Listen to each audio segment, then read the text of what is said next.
May dalawang magkaibigan ang parang magkapatid, di niya namalayan na alas 11 na, planang gabi dahil sa sarap ng kanilang kwentuhan. Sabi ng lalaki, pre, uwi na ako at malapit na maghating gabi. Spirin ng lalaki, naku pre, dito ka na lang matulog.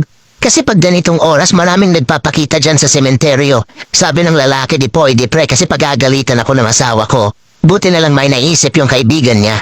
Sabi nito, ito pre, pag nakakita ka ng maligno, ipunas mo lang yan sa itlog ng kabayo mo.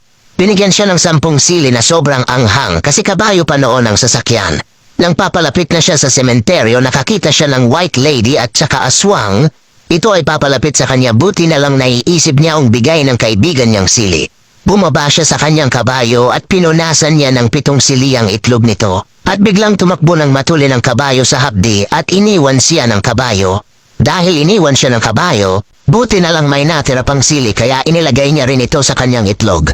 Kaya naman sa sobrang hapdi nito, nahabol pa niya ang kanyang kabayo.